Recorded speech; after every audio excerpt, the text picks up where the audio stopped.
Did the ban list come a week too early? Next on Eternal Durdles. Hey,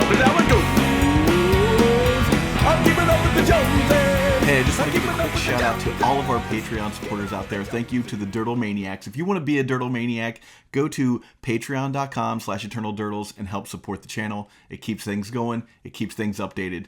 Thanks so much for watching. On with the show. Hello and welcome to Eternal Durdles. I'm your host, Zach Clark, and with me as always, Phil Blackman. Phil, how's it going, man?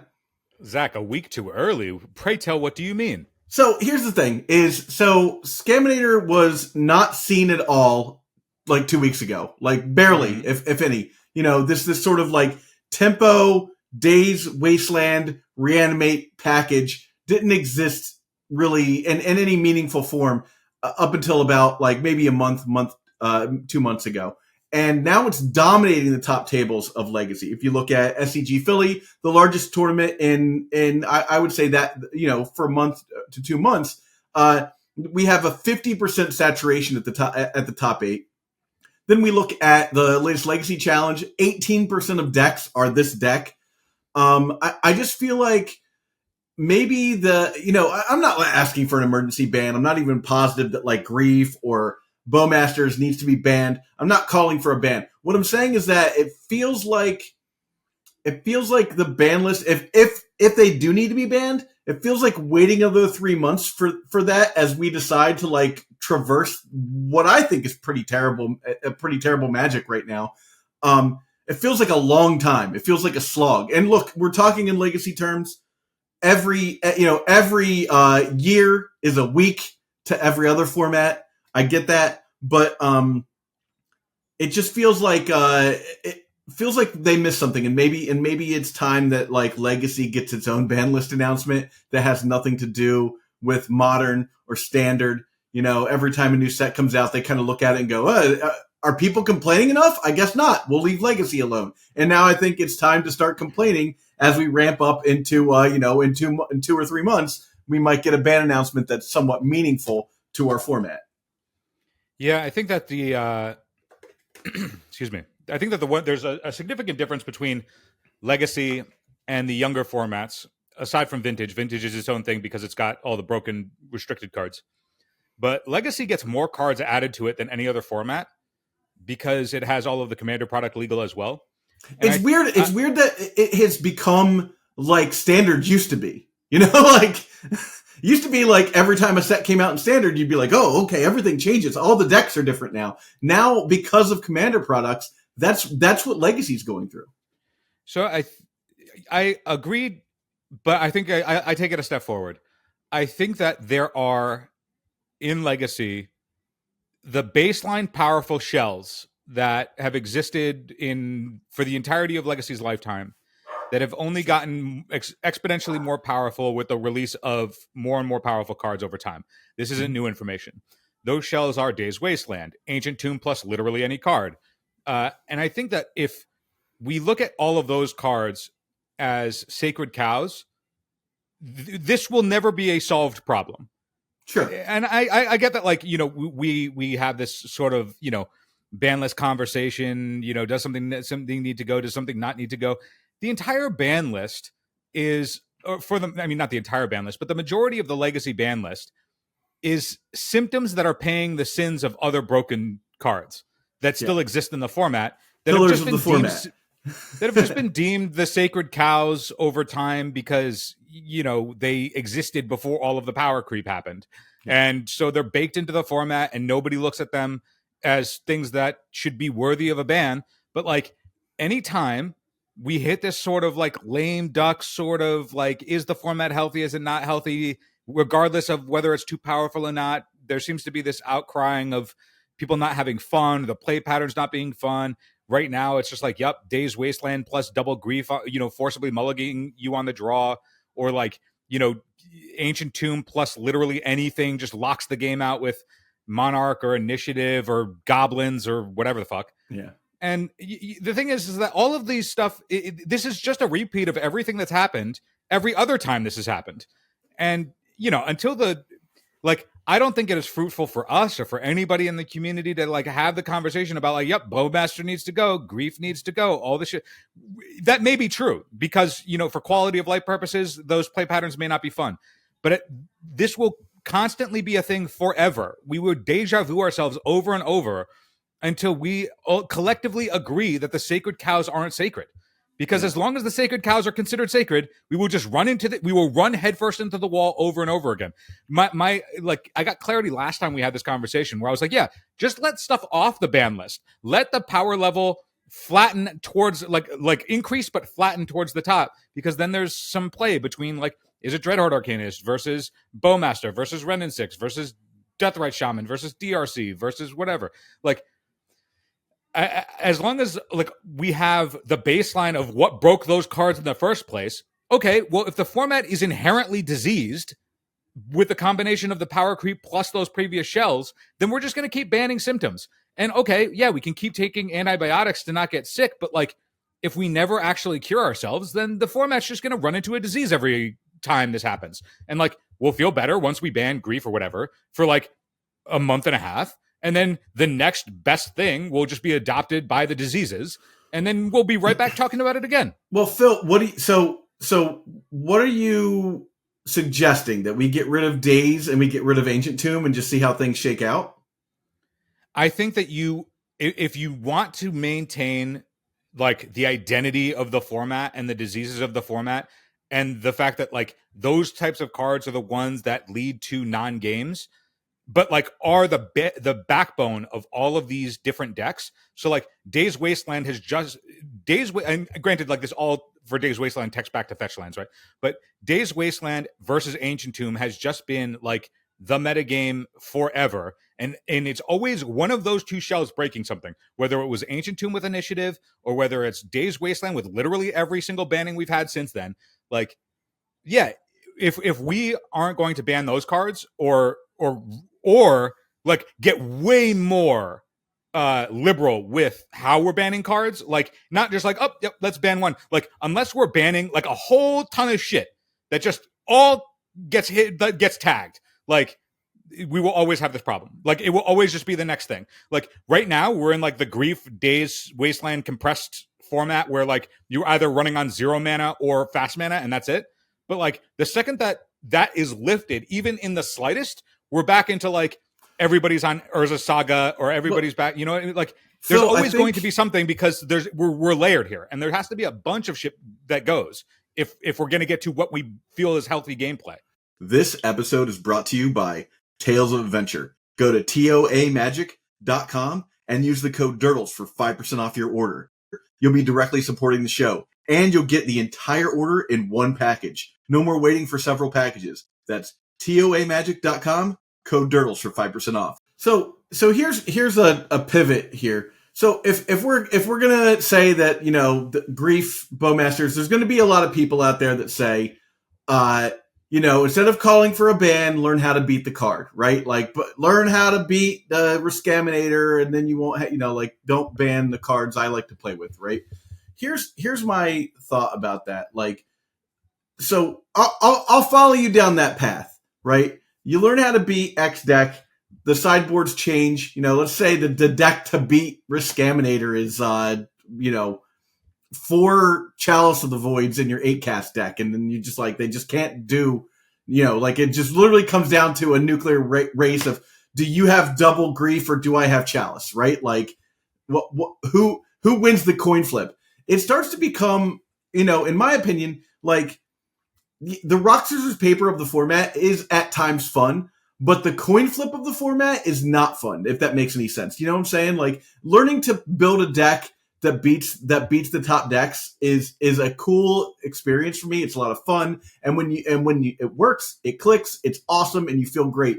But when every match just comes down to like, did I lose to Chalice, or did I lose to Blood Moon, or did I lose to someone putting in a turn 1 or turn 2 Atraxa, you know, after griefing me for free? You know, I just don't know. Like, where do you go from here? And I don't want to quit playing Legacy. You know, like that's not my choice. You know, like I'm not going to quit playing Legacy anytime soon.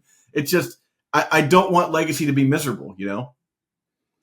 Yeah, I think I agree, but the way that the situation right now, like to me, the format is still very clearly like fast mana versus Days Wasteland, Mhm. and it is going to continue to be that, and every other deck needs to when you like it's like okay yeah find the ways to beat the thing that you're beating. It's like all right, well I guess then everybody is just like the format isn't diverse in that like you can try different things, but you can only try them built on the foundation of one of those two shells. And I mean, I don't know, like, is that interesting gameplay? Like, we have never known what the format looks like without that. No. I mean, to the extent that like we would go back to another ban list and what would we even look at? Yeah. Like, I just don't think that it's like, yeah, it does grief suck? Yes, absolutely. Would everybody's experience probably be better if that card wasn't in the format? Yes, absolutely. Is right now like a bunch of stuff being compressed by like all of the power creep? Yeah, obviously. That's how it's been for a while now. And that's why we've like ran into these like critical lame duck positions where it's like we got to do something to solve this play pattern stuff because like the quality of life is terrible even if the power level isn't. But the power level is always going to be whatever those things enable. Like, can you operate on no mana? Then Days Wasteland is excellent. Can you operate because you have 2 colorless and a pip in your casting cost? Then Ancient Tomb will just make it so that you're a turn 1 play. And all of that means that, okay, now the die roll is just more and more important because if I win the die roll and get to scam you on turn 0, forcibly mulligan you down to 5, and now we're top decking, or if you won the die roll and then you just get to go, okay, Ancient Tomb, Lotus Petal, slam this unbeatable thing backed by whatever, like, okay, we're just turning our hands face up and then going from there. And it's like, do you plan for the positions after that? Do you like just assume that we didn't keep those hands? Do we just have to like, mulligan down like to nothing hands? Like at a certain point, what are those shells? Just what vintage is where people like have to like mull to Bazaar for their deck to operate. And the more and more we get into that space, the more and more it's just like, well, in vintage, how many things are on the restricted list because Mishra's Workshop is legal, right? Yeah. And like there was always the joke that like eventually it'll just be 4 Mishra's Workshop and 56 restricted cards. And but that's acknowledging that like, yes, that card is the problem. Yeah. And we're choosing to leave it in this format because you can't play it anywhere else. And that's fine if that's the stated position that everybody is cards agreeing need a place to live. If transgressive need cards to place to live, and that's the thing. Like I feel like as long as everybody's like, we need a change or we don't like a quality of life of certain play patterns, there has to just be the universal agreed upon acknowledgement stated by WotC that like, not like, oh, we don't want to touch the cards that are quote, quote, sacred to the format because that's the identity of the format just because it's been that way forever. Well, there's a lot of players that didn't play when those cards were grandfathered in, like the game is a little bit different now that we're power creeping and you're designing for 4 players instead of 2. And that's the biggest influence on the format.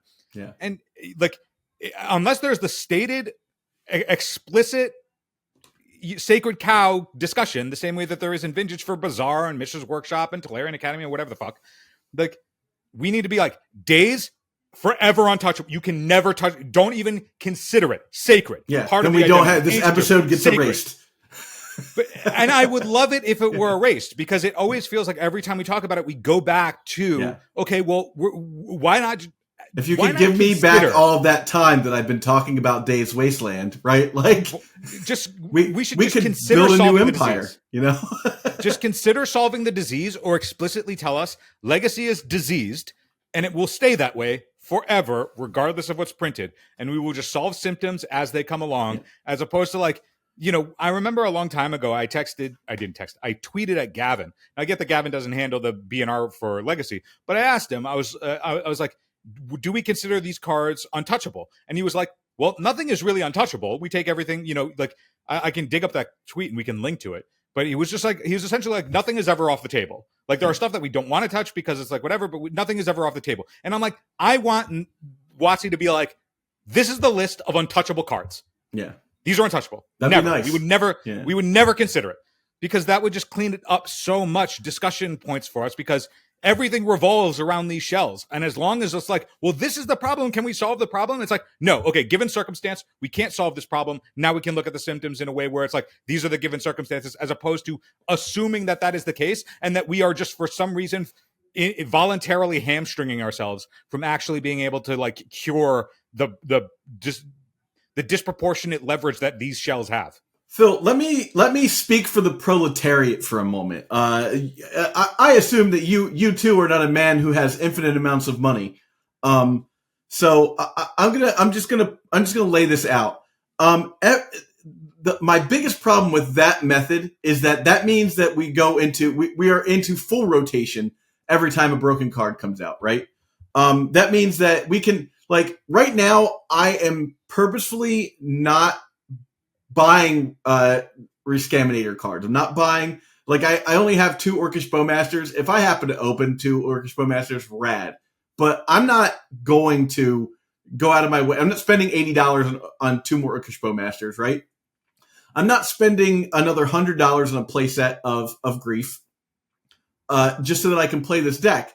Now, luckily, my local is proxy friendly, so I can do that. But here's the issue: is what 2 weeks ago there was a ban announcement, right?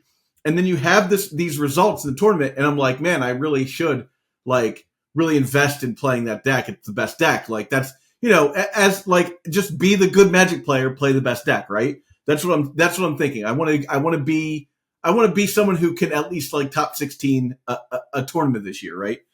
And my problem with that is that, and I'm looking to try and purchase dual lands and stuff, and all of that is a distraction when you're like, oh, okay, I'll just get the best deck, and then like before I can get all the cards for the deck, it's banned, and if we say that cards can't be banned, like, let's say Daze and Brainstorm and whatever, we set that in stone.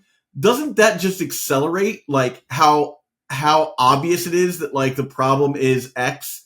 Now that we know that these cards can't be banned, it's like, oh, well, the problem is that this deck is over X% in the last 2 months. It's got to go. Expand upon that. What do you mean? So what I'm saying is, if we go to a point where we're like, okay, here are the pillars of the format. These cards cannot be banned. These are the cards that make up Legacy, right? You'll never see them banned, right? That's implied right now. I'm just saying I want it to be I want deterministic. So my counterpoint here is that people that are working on decks, because we're all like, not everyone just starts out like is just born with a Legacy deck. You spend time working on these decks over the course of years sometimes, right? And if your pet deck is banned before you can even get the staples of that deck, because I like to see a little bit of progress happen. I'm like, oh, cool. I can check off that I got all the Orcish Bowmasters and Griefs that I needed for that deck. And now I'll keep saving up money for the underground seeds I need, right? And then they go and ban the Orcish Bowmasters and the Griefs that I spent, like $200 trying to get for that deck. Like, I could have just spent that on UCs, right? But instead, I wasted my money on cards they were going to ban. Now, what I'm saying is that if you go to that point where Daze, Wasteland, Brainstorm, they say these cards can never be banned. Doesn't that just like create an urgency to ban cards that you see as transgressive more quickly, and then thusly like sort of accelerating that issue? Well, are the cards that are getting banned that you're saying would cost you more money? Would they? I think that's the world could be the opposite of what you're suggesting, because I mean, if we look at the curation between how they've been banning in Legacy versus how they've been banning in Modern, it's clear that they have a clear difference, that they want cards to function differently in the different formats where there aren't the same enablers. Like Ragavan is still legal, Ren and 6 is still legal, EI is still legal in Modern, but but Up the Beanstalk is not legal in Modern, where it is in Legacy. Like there is clearly format curation to make them feel as though they are different.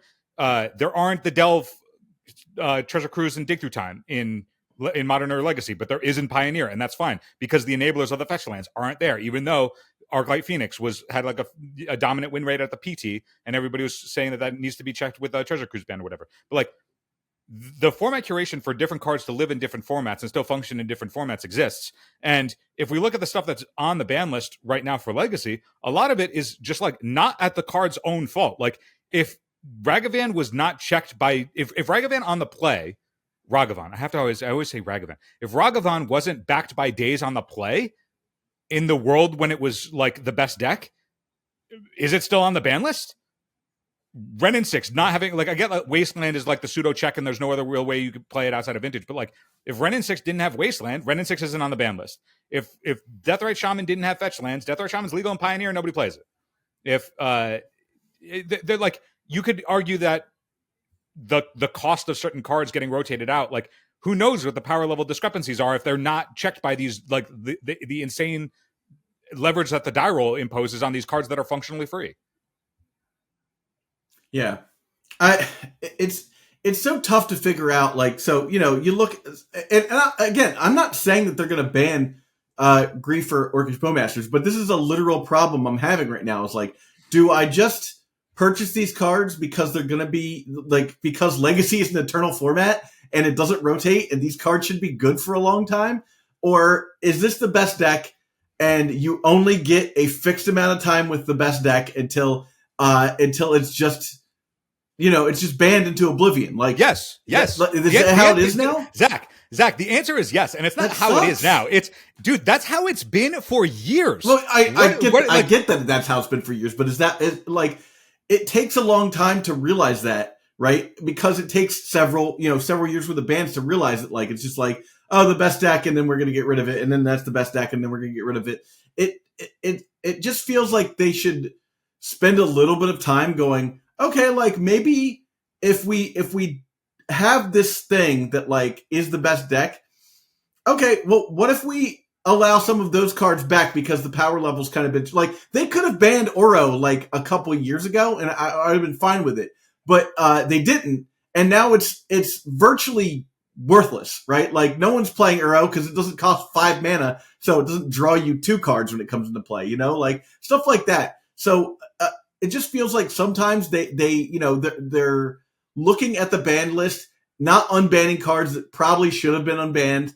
And I'm not pointing at specific cards here. I'm just saying, like, they're not doing a great job of curating the format, and I really wish that they would. Here it all comes back to the like legacy like community team, like like something like that, like where there's people talking about like that play the format regularly and don't just look on the internet and go, oh man, Orcish Bowmasters and Grief, we gotta get rid of those, I guess, because this is what it feels like it's become. Eternal Dirtles is proud to be sponsored by Moxfield. Moxfield is the best Magic the Gathering deck building website on the internet. You can create, share, and find decks from Commander to Legacy, and even fan-supported formats like Pre-Modern and Old School. You can see all of our decks on our Moxfield. Follow the links below to stay tuned. In the last ban list, when they announced they had that, like, we're going to this ban list thing after every set. When they spoke about Legacy, they explicitly said that is a community-driven format that they will listen to the community on. But that's not listening to the community is actually listening to people in the community instead of just listening to like the like zeitgeist of what everyone's mad at that very moment, Zach, that's the people who are loudest are the ones who will be listened to. They are the ones that will guide the optics of the format. Yes, like unless they're talking specifically to people that are speaking on. Unless they're speaking to people on behalf of the community at large, which I don't know what that would mean. I don't know who that would be if they were doing that. There isn't a panel the same way that there is in Pauper that's like taking feedback from the community at large. But that's why I'm saying that, like, collectively, it's like, yes, if they're looking at, metagame data and they're saying, okay, yeah, Orcish Bowmaster, it's 41% of the meta. It's dominating the field. It's just everywhere. And like, that is now on our radar, quote, per their last, ban article, that it's like on the radar. What does on the radar mean? Okay, are we looking at it like, does that mean its time is inevitable that it's going to get banned, or are we just going to wait until MH3 to see if something like parries it or obsoletes it? Like, does that mean that they're considering something to unban to like maybe? Or if you're like, I guess I'll just play the black card that sacks a creature while it's in play, on top of that trigger, gaining yet some other weird effect. And then also casting Reanimate afterwards, getting like 3 times the effect out of one card. Right. Yeah. Right. I think that like for us to like move the needle on it, it can't just be like, oh yeah, I hate the play patterns. Like if we all hate the play patterns of grief, then like everybody just has to like start tagging, who is it? Dan Musser and whoever, and I forget the other guy who does ban list announcements. But you got to tag them and just be like, get the shit out of my format, right? Like, and if we all collectively are like, get the shit out of my format, they'll be like, okay, we don't care, we'll get rid of it. Like, it's not a big deal. I like, hate that's the solution though. That's a terrible solution. I don't know if it's the solution, but I'm saying as long as the community is at odds, like the community, from my perspective, and when I engage in this kind of conversation, is split. Yeah. Some people are like, yeah, don't ever touch Days, don't ever touch Ancient Tomb, don't ever touch these cards that are like the origins of the format, because those are sacred and we can't touch the sacred shit. And then we look at the power creep and it's like, well, this power creep is now like making it so that the format sucks and we got to do something. And I'm like, every time that happens though, I'm just like, we're the guy in the hot dog suit going, we're trying to find the people who did this. That's literally what it feels like every single time. Yeah. This sort of lame duck session where everybody's like clamoring for something to happen, unsure of like what universally that should be, because we're like, well, should it be grief? Because getting grief, double griefed on turn one really sucks shit. But like, okay, is it just grief, or is it grief plus Bone Masters, or should we actually look at the stuff that's like we become the same episode every 3 months? I feel like I do feel like we're having like a Festivus episode where it's like, I got a lot of problems with you people, and now you're gonna hear about them. And I also don't want it to be like, okay, yeah, this is just like us complaining, because like I don't have a horse in the game. I play a tier 6 deck. Yeah. Like, who gives a like? my opinion is meaningless. I'm just saying that like if we have the discussion of like, oh man, why does the format feel bad? Like, do we need to take action? It's like, okay, well, what action can we take that's not just the exact same thing that has led to this outcome every single time? It's not like grief is new. Grief has been out for 3 years or whatever. Yeah. Like it's not a new card. Like the shell has just been adopted. Like Bowmasters came out a year and a half ago? A little less than a year ago. Okay, a little less than a year. It feels like a year and a half ago. But like all these cards that are currently in the Scaminator deck that everybody's like, oh, this sucks. That deck could have been around a year ago. Yeah, for what it's worth, Phil, people have been complaining about Orcish Bowmasters since Orcish Bowmasters. Again, I don't think that necessarily Orcish Bowmasters is the card that solves this problem. I just I'm just seeing like, again, like the zeitgeist of every single person online being like, I hate this, and the solution is to ban these two cards. But that's the problem is that's it's a Band-Aid, right? Like that's what we're getting at. It's just a Band-Aid. It'll make the format less miserable until 2 months from now when somebody figures out the next thing to do, right?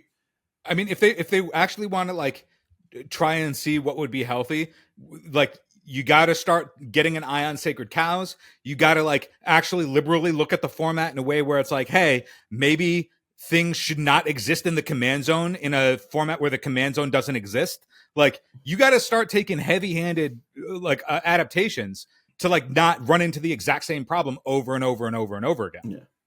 That's like there isn't if you want to cure the disease, you got to target the disease. Don't cure my cancer. Don't cure my sniffles. The problem is, I don't think they want to cure the disease. I don't think they care about the and disease. If that's the case, then say it. Say it specifically. Yeah. We are WotC. We are curating the format around these diseases that exist within it, and these diseases will be forever present. We will never look at these. Explicitly state that, and then whenever it comes up, we can be like, no, that's the format. As opposed to it being implied. Because right now it's all implied. Phil, I think some of this could just be solved, and like, I'm not that guy. I promise I'm not that guy. But I think some of this could easily be solved with one simple solution going forward. You can't solve what's already happened, right? One simple solution going forward, and that's to not allow Universes Beyond cards in the format until they are available in digital as well.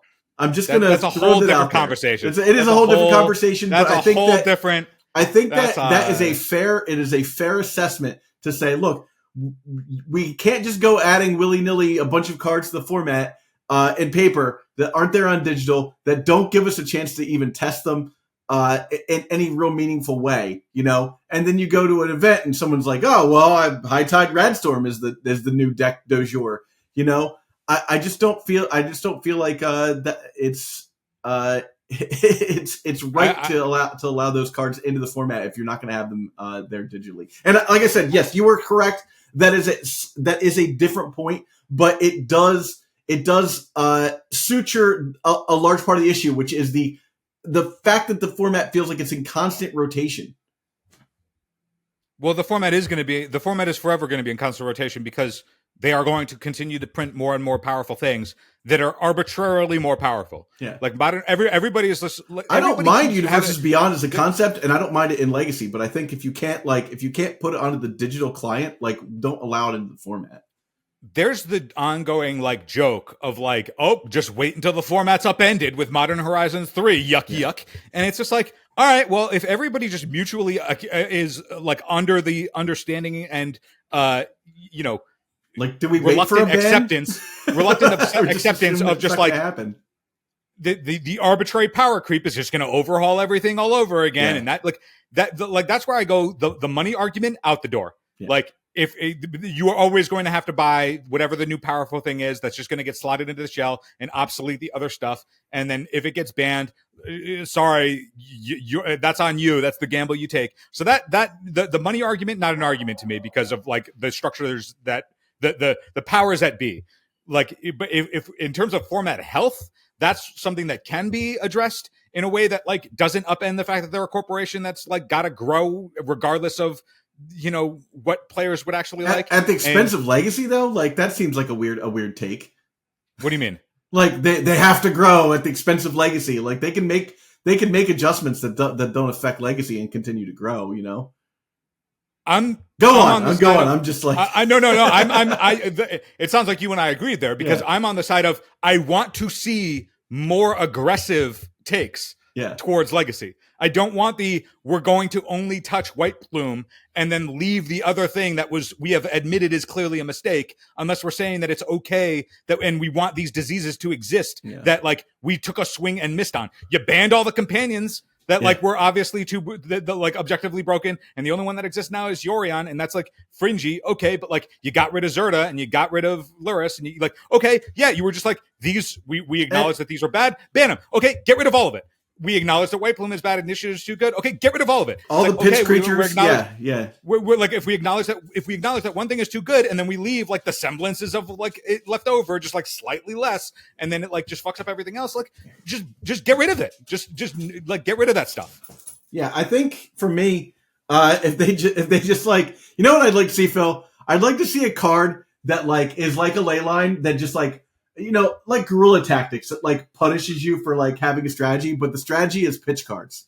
You know, like, the thing is just take 20 damage if you pitch the card from your hand. Zach, I feel like that's the whole gimmick of that stuff of like, I feel like right now, the reason that like people don't like the format is because it's so cheesy. Yeah. Like everything is cheesy. And it's like, unless you get into a matchup where people have like accepted the gentleman's agreement of like not trying to cheese each other, then like you just run into the situation where like, okay, X number of your thing of people trying to win are just cheesing each other. And then if we just introduce more tools that are just like, okay, well, I'll try and cheese your cheese. Yeah. And then it's like, okay, well, now we're rolling dice and turning our cards face up. And there isn't actually any. And now we're playing Yu-Gi-Oh, right? That was the problem with Yu-Gi-Oh.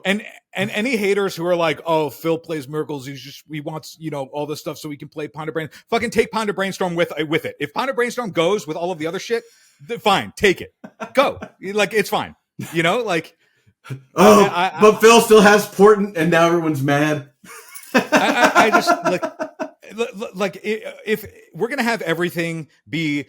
Yeah. You know, every 3 months we're going to get into this conversation and then we're going to be like, well, you know, Boatmasters is what the format needs because cantrips are too powerful. But like, but Grief is too good. We got to get rid of the thing. And then it's like, well, maybe we should get rid of the cantrips because I like playing Ancient Tomb. It's like, okay, get rid of all of it. Get a whole new format instead of the one that we've been playing. You know, like, cool, get rid of all of it. Start fresh. Now we're playing Sorcery, the Contested Realm. There are no instants.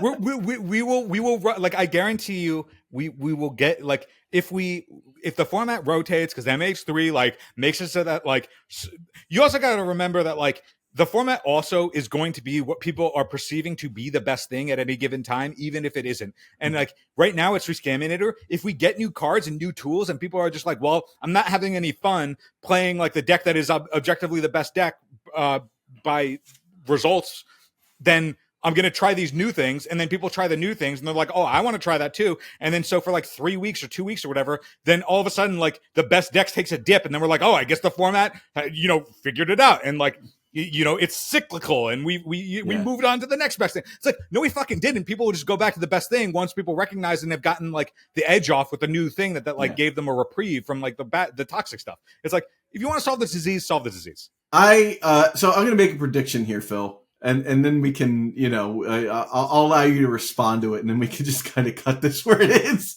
My prediction is that we won't see any bans until MH3, until after MH3. I think they're just going to be like, well, the format is what it is, and we're about to add a bunch of cards that's going to up in the format. So I think that we won't see another ban until after MH3 has like kind of the dust is settled there. And my prediction is that 9.8 out of every 10 players in the community will think that everything I've said it is a load of shit, and that Days in Ancient Tomb are actually good cards for the format. Let's fact check that. All right. Well, I think we've exercised our demons, as it were. Brando joined us at the end of the show. Hey, if you like stuff like this, you can support us at patreon.com/eternalnurls. Who are you if you like shit like this? Oh my God. You gotta try, right? But thank you everyone for watching, and have a good one.